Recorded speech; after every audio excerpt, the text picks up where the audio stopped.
afternoon. Good afternoon, everyone.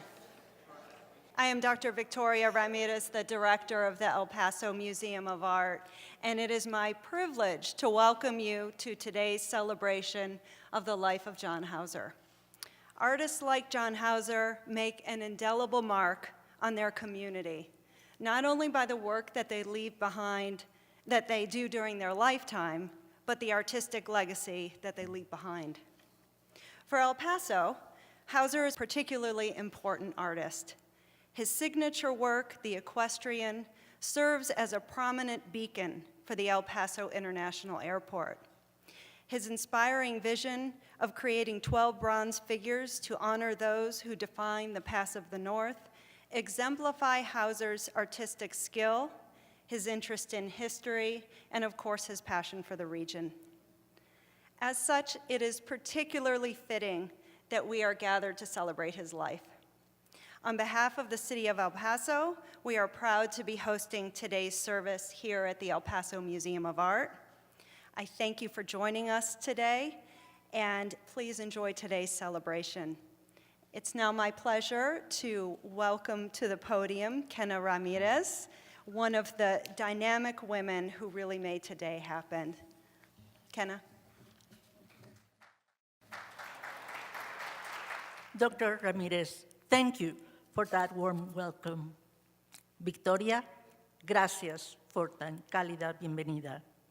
I would like to thank the El Paso Museum of Art for co-hosting this event. I am Kenna Ramirez, the president of the board of the 12 Travelers Memorial of the Southwest. Our mission statement is to celebrate our region's rich history with monumental bronze statues commemorating diverse men and women who traveled through the Paso of the North over the past 5 centuries. Soy Kenna Ramírez, la presidenta de la mesa directiva de los 12 viajeros del Memorial del Suroeste. Nuestra misión es celebrar la riqueza histórica de nuestra región mediante estatuas monumentales de bronce que nos recuerdan a todos los viajeros, hombres y mujeres, que han transitado por el Paso del Norte desde hace 500 años. Thank you again for joining us to celebrate the life and work of John Hauser. At this time, I would like to recognize some dignitaries and friends of our board that have contributed through the years to John's work. First, the Council of Economic and Cultural Affairs for Mexico, Juan Acereto. Bienvenido.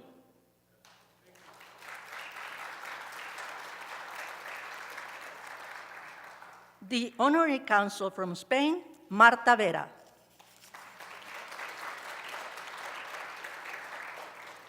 The First Lady of El Paso and the chair of this memorial, Adair Margo.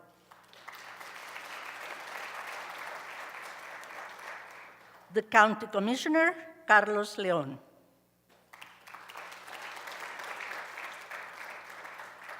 I would like to recognize 2 persons that were instrumental, and although they're not here, they helped immensely with the equestrian statue by the airport, the former director, Pat Abelin, and the current director, Monica Lombrano.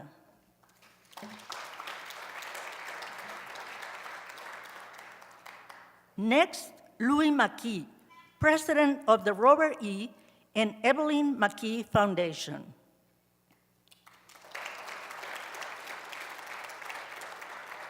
And I would like to recognize one of our Paso treasures, the great Rosa Guerrero. Thank you, Rosa.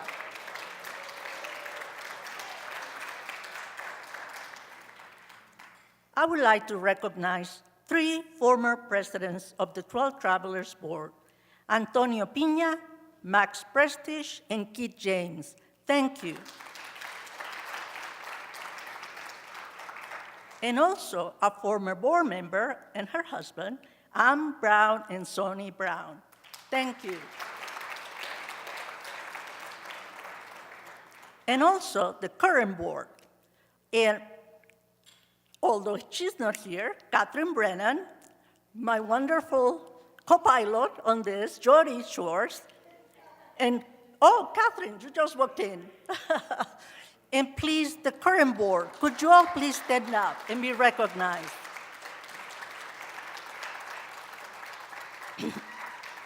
And I have to single out Nick Hauser and his lovely wife, Norma. Nick is John's younger brother, who has been on the board since its inception in 1993 as the project historian and grant writer. Nick, thank you.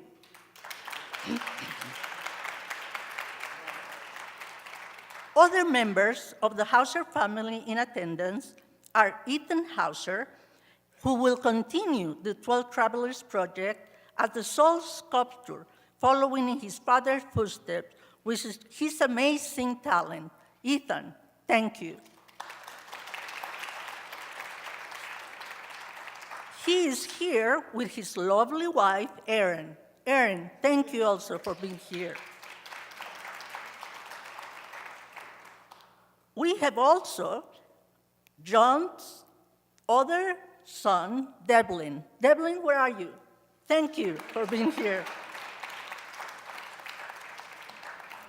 And at this time, I would like to ask Tony Pina to come to the podium. My name's Antonio Pina. I'm an artist and one of the founding members of the 12 Travelers organization. I had the honor and privilege of serving an 18-year tenure as president for the first two monuments. The first time I met John Hauser in 1988, he talked about doing 12 monumental sculptures to tell the epic story of the El Paso Southwest, in part inspired by Tom Lee's 1947 calendar, 12 Travelers Through the Pass of the North. John's depiction was so far-flung, it seemed as unreachable as the other side of the galaxy. I liked John immediately. He was real and authentic, a man with whom I would build a lifelong friendship. After listening intently to his vision, my response was direct. John, you can't do this alone. If you want this done, you have to organize. That was the beginning of the 12 Travelers organization, the coming together of intelligent and committed volunteers. They were the egress upon which John would build his dream and prove that art outlives politics. Knowing it was not an age of heroes, John Hauser reached into the past and pulled Oñate back through time to help us understand the nature of man. Like an alchemist with clay in hand, he revived the past. He fashioned an adventure of the good, the bad, the strong, the weak, the defeated, and ultimately the triumphant in all of us. The artist knew there was joy and sadness in the past as in the present. Even if we have inclinations towards violence, we also have inclinations to empathy, to cooperation, to self-control, to peace, and to love. Being brought back to life must have been like a lucid dream to Fray Garcia and Oñate, one filled with fire and pain and awesome deeds never forgotten. John delighted in horses. Free-running horses are like a mighty wave of sinuous, gleaming movement with tails streaming. He gave us a proud steed, as beautiful as the mythic Pegasus. The muses spoke to John, for he was reinvigorated with the love of an art challenge, though it was a tremendous burden to shoulder for him and for his son, Ethan. an equal partner of an effort endured like the endless toil of Sisyphus, pushing that heavy boulder uphill.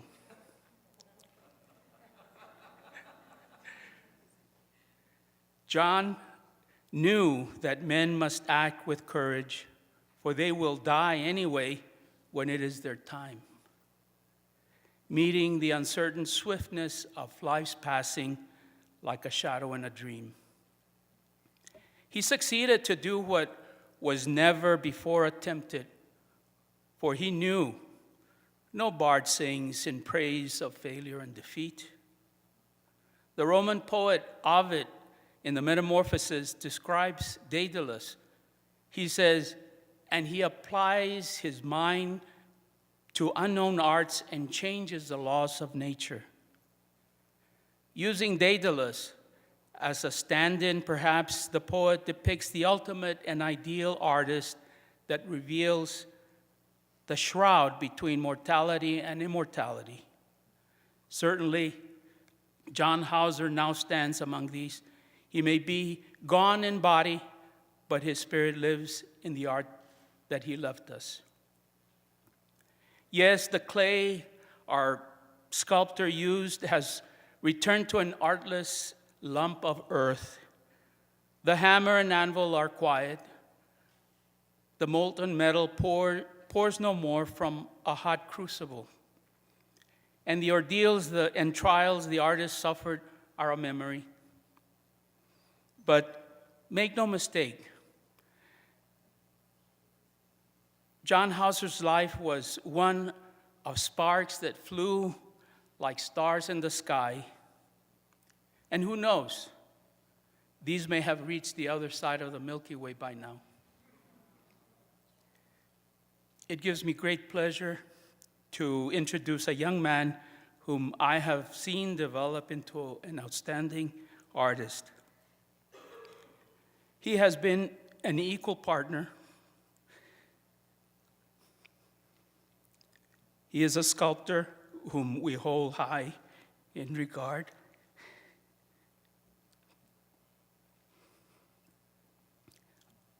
One fully prepared to do the next monument. Benito Juarez, welcome, Ethan Hauser. Hi, I'm John's son, John's son, Ethan. I've known him all my life, and it's been quite an experience. Let me tell you, John,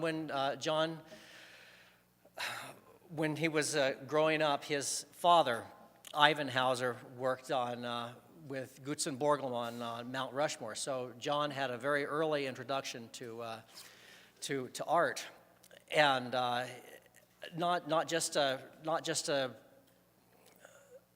do whatever you want. It was a very academic upbringing as in art that he got from his father.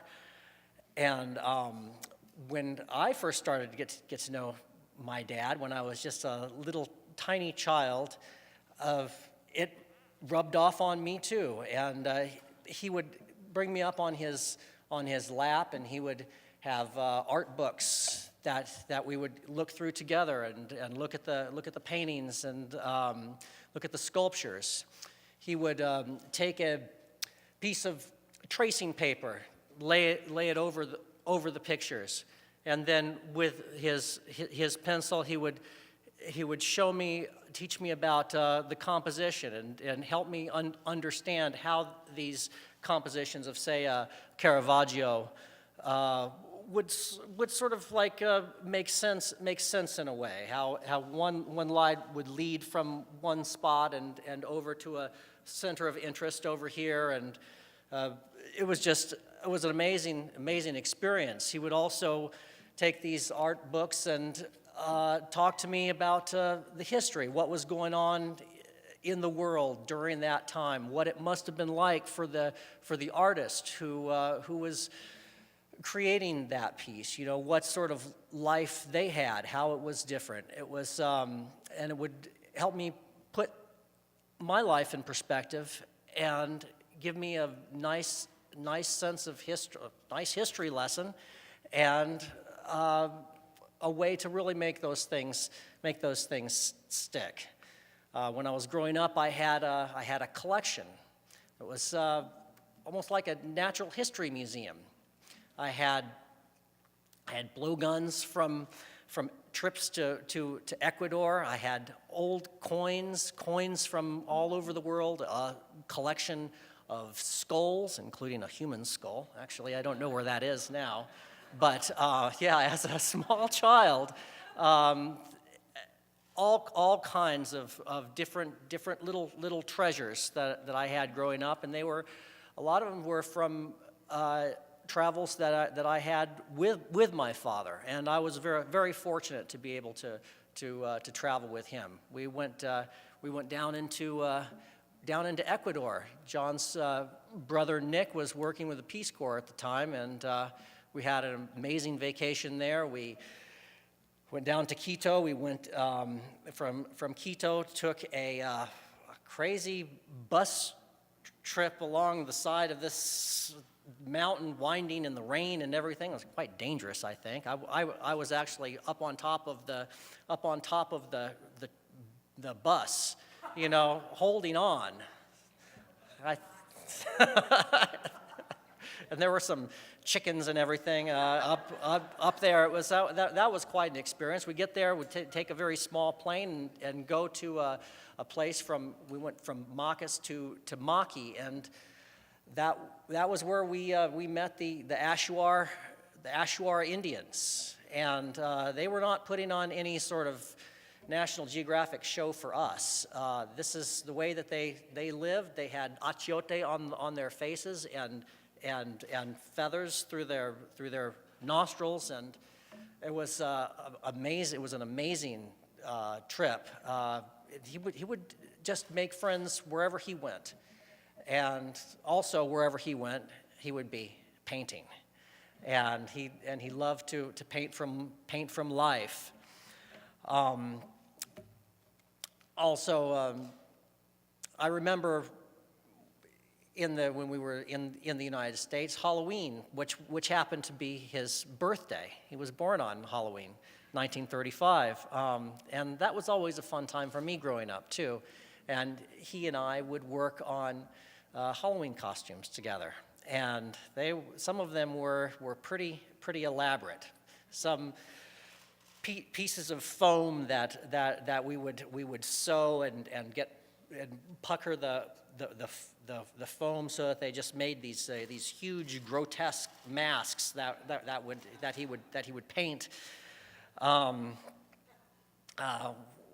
time I had one of these strange masks that he had built a sort of a harness that would fit on top of my shoulders, and the mask would be a few feet above, and I would sort of hold on like this, and then there was a big sheet. So it looked like I was about 9 feet tall, but really I was only about that size, and I won the first place in the costume contest that we were at, and everyone was quite surprised to see what a small boy was under that. But that was. Actually, I didn't have very much to do with that costume. That was my father working with me. John was a lifelong learner. He had he was just interested in so many different things. And I had the privilege of spending a lot of time with him and working with him, and he would always tell me stories, historical anecdotes, and we'd read a lot together too. When we were living in Mexico, where I met my wife, we had a commute, and I would drive, not John, because I don't know if you've been in a car with John driving. You want me to be driving that car. But anyway, it worked out very well because he would read.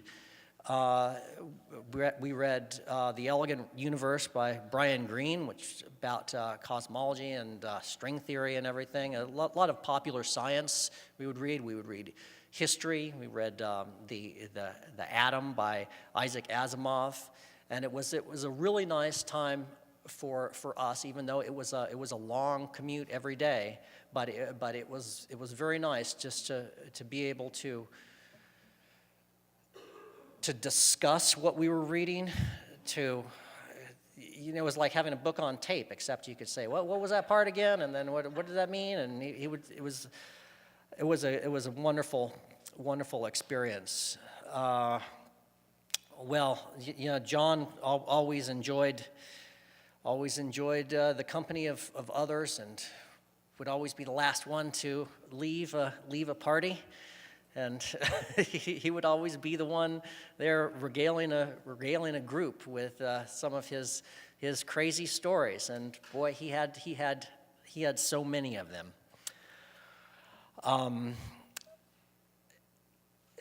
When the day that he died, it was really shocking. I think you know that he went in for a cardioversion. It was an elective procedure, and it was not anything that anybody expected would take his life.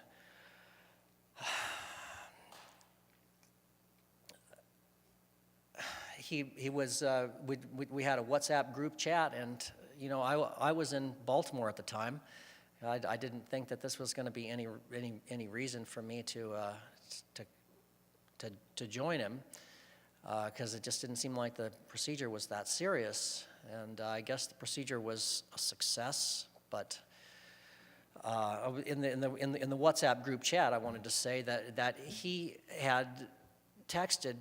I got a text from people saying that he was speaking very enthusiastically about this next Benito Juarez sculpture, and he was speaking he was like gung-ho and ready to go, and it was like the momentum was building, and that was the last text that I got hearing about John, and then the next thing was a phone call saying that they were coding him.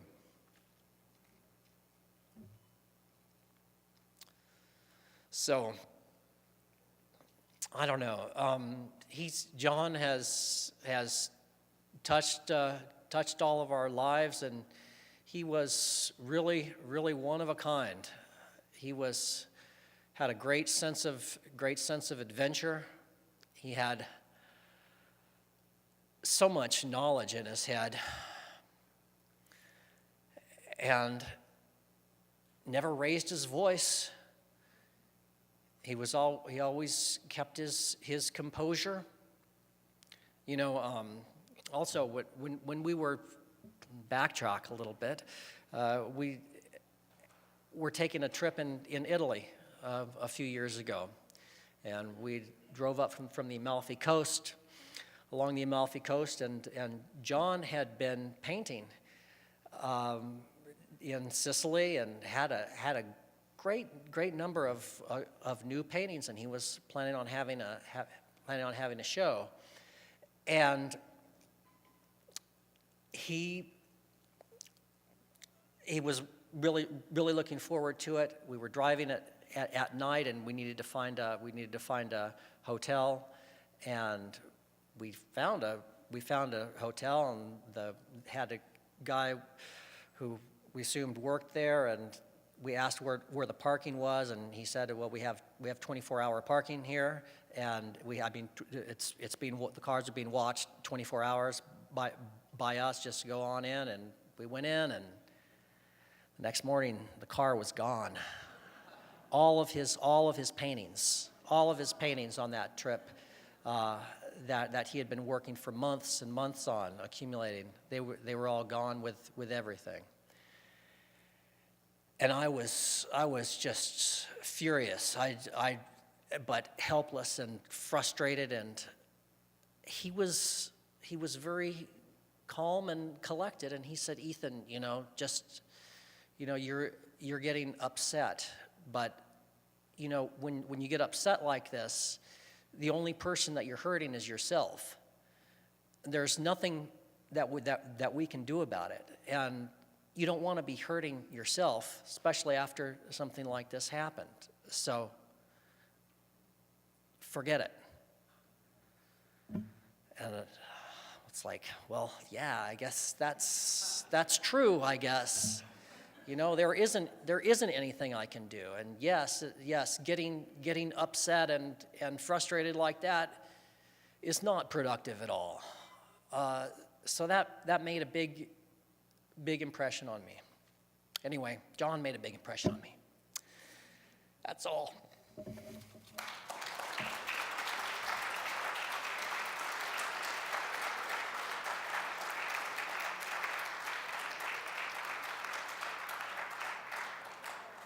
Hello, my name is Jody Schwartz. I've had the privilege of serving on the 12 Travelers Memorial of the Southwest Board for many years as project photographer and also helping Nick Hauser with fundraising.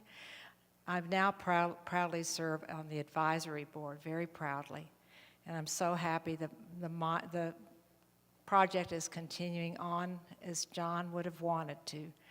Way back in 1995, which is 23 years ago, I was given the opportunity to be project photographer for the first monument in the series, Fray Garcia de San Francisco, founder of the Paso del Norte, 1659. I'd been following the project with much interest as an avid American Southwest historian, enthusiast. John Hauser's concept of the monumental walk through our region's history, 12 over life-size bronze statues of selected men and women who traveled through our Pass of the North over the past 5 centuries. What could be a better tourist magnet than that for our city? When I first walked into the enlarging studio located at the Old Mitchell Brewery in central El Paso, I was literally blown away. There stood Fray Garcia in clay, bathed in the late afternoon sunlight. Meeting the sculptors, John Hauser and his son Ethan, was quite an honor. I immediately started photographing with black and white film and continued to record every step of the monument's creation until its installation in the heart of downtown El Paso, September 26, 1996. Laura Bush, who was then First Lady of Texas, was part of the dedication, unveiling the monument before a large crowd of supporters. That was quite a day in my life. That was very exciting for all of us. John and Ethan used the classic lost wax bronze process to create the 3 monuments that we have now, Fray Garcia, the Oñate Monument, and Susan McGoffin. This lost wax process is 5,000 years old, an old method of casting into bronze. It's ingenious, labor-intensive technique used to create bronze objects that have not changed since those ancient times. I want to thank Linda Lang, who helped me on the journey as my able assistant in the basement of our darkroom in Kern Place, and my husband, Jonathan, who is our pro bono attorney for all these years, so supportive of my work. I also want to thank Holly Cobb, who put together this PowerPoint we're about to see in a minute. I thank you, Holly, so much. I think you all will enjoy it. The photographs have pretty much been in a box since 1996, my black and white photographs. It is my privilege to now share these photographs with you in honor and in memory of John, of my dear friend for many years, and to recognize and congratulate Ethan, another dear friend, who now will continue in his father's dream of the monumental walk through our history with monumental bronzes. Thank you.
Now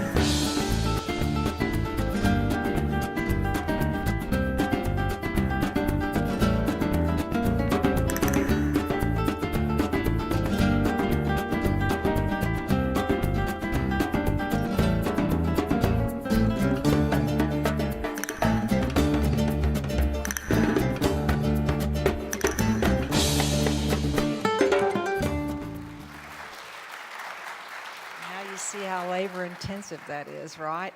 I think it was like 19 different steps, positive, negative, positive, negative. Isn't that right, Ethan? I think that's what your dad told me, that many steps to make that monument. Right, and we would not go from positive to negative back and forth all the time, but I'm sure there was at least 19 steps to do that. All right. Okay, now it's my great pleasure to introduce to you the next short video by Jackson Polk, produced in 2016 and titled Benito Juarez at the Pass of the North. Jackson has recorded in video the 12 Travelers Project since its inception. We are so grateful to him for archiving this project over these many years. Thank you, Jackson, so much. In El Paso, Texas, art and history are coming together in the 12 Travelers Memorial of the Southwest. It's a sculpture tour through 400 years of regional history at El Paso del Norte, the Pass of the North. The second 12 Traveler sculpture, the world's largest equestrian bronze, was dedicated at El Paso International Airport in 2007. The American sculptor John Hauser and associate sculptor Ethan Hauser spent years creating this 4-story high colossus, which depicts the Spanish colonizer Don Juan de Oñate and commemorates the Spanish settlement of the Southwest, 1598 to 1680. The 12 Travelers Memorial was conceived by John Sherrill Hauser and consists of 12 historical monuments at the Pass of the North, El Paso, each representing a turning point in Southwest history. The first 3 monuments in the series proclaim beauty, art, and history at the entrance to El Paso's International Airport, in downtown El Paso, and at a desert botanical garden. The 12 Travelers Board is now raising funds for the 4th monument, Mexican President Benito Juarez at the Pass of the North, to be created by John and Ethan as father and son co-sculptors. This bronze will be installed on a site overlooking the Rio Grande to Ciudad Juarez, El Paso's sister city. Benito Juarez was a Zapotec Indian and Mexico's greatest president. During the French intervention, 1862 to 1867, he moved his cabinet from Mexico City to various locations, finally establishing the temporary seat of government in the border city of Paso del Norte. In 1881, the people of Paso del Norte renamed the town Ciudad Juarez in honor of their beloved guest, the citizen president. In early 2012, the most recent 12 Travelers monument depicting Susan Shelby McGoffin arrived at El Paso's Keystone Heritage Park. So now you guys have 25% of the 12 Travelers done. How do you feel? Great. Well, I think the more we get done, the easier it is to finish. I think the bigger the foundation, the easier it is to build the house. So what's the next one? Next one would be Benito Juarez. All right, good luck on it. And it's been started, but we're raising funds now to get the maquette done. The sculptors have already begun preliminary work on the Juarez maquette, the small model, which will serve also as a detailed reference in modeling the full-scale figures. Juarez will be portrayed as the young child who walked 30 miles from his native village to Oaxaca City seeking an education, and as the mature man, President of Mexico, and friend of Abraham Lincoln. The two figures are seated on opposite sides of a bench, large enough to accommodate seated visitors for a photo op. The 12 Travelers Memorial of the Southwest was inspired by 12 travelers through the Pass of the North by the internationally famous Texas artist Tom Lee, a friend of John Hauser and ardent supporter of the 12 Travelers Memorial. We invite you to join with us in funding this unique adventure of art and history in realizing the 4th traveler, Benito Juarez at El Paso del Norte. Please make a tax-deductible donation now. The 12 Travelers Memorial of the Southwest is a nonprofit 501c3 corporation.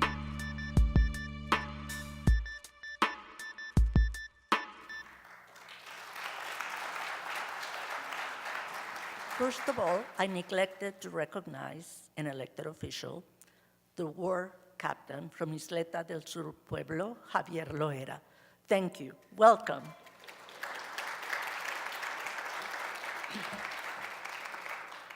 I would like to introduce Jacinto Temilotzin Sanchez, a member of the 12 Travelers Board who recently retired from active duty in the Army, which included 2 combat tours to Iraq. Jacinto, thank you for the service to our country.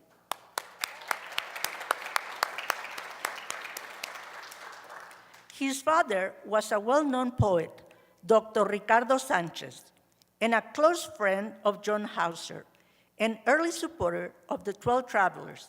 His poetry is engraved on a granite base of the first monument, Fray Garcia de San Francisco, located only blocks from here. Jacinto's desire to honor a family friend is the reason he conceived and wrote a proclamation that was read at City Council yesterday, where it was declared John Hauser Week. And also, the Star on the Mountain was lit last night on his memory. He will now read his tribute to John. Jacinto, take it away. Proclamation, City of El Paso, Texas. Whereas the 12 Travelers Memorial of Southwest was conceived by sculptor John Sherrill Hauser to represent and celebrate the rich history and cultural diversity of the El Paso region. Whereas El Paso's great artist Tom Lee endorsed the 12 Travelers since its inception to bring some of our town's fascinating historical figures off the printed pages of books by means of monumental bronze sculptures.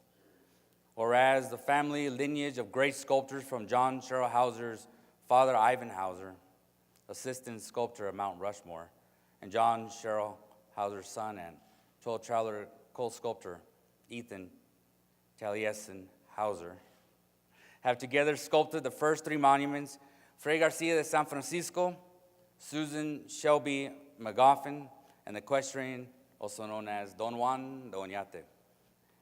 And whereas Ethan Taliesin Hauser will bring to life John Sherrill Hauser's vision of Benito Juarez, From Child to Man, the 4th monument in the 12 Traveler series. And now therefore be it proclaimed by the Mayor and Council of the City of El Paso that March 18th to March 24th, 2018 shall be known as 12 Travelers Memorial of Southwest, a legacy and vision of John Sherrill Hauser Week.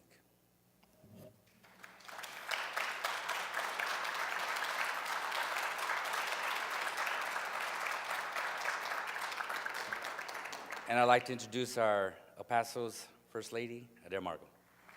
Well, this has been a wonderful gathering, and it was, John Hauser was singular. John Hauser had his own head against the sky. He wasn't a part of a group of anything, but really a classicist in the 20th century who loved history, who wanted to share history. In fact, in the midst of making that monument with Ethan down in Mexico City in that roofless studio, because the monument was too high, too big to find a suitable studio with a roof. But I saw a video of your granddaddy on the nose of George Washington rappelling down Mount Rushmore. John Hauser was not afraid of scale. And I'll always remember when our community was somewhat grousing because things were taking so long, and John was down in Mexico City, perched up between his horse's ears, Helion, ears, working on the forelock.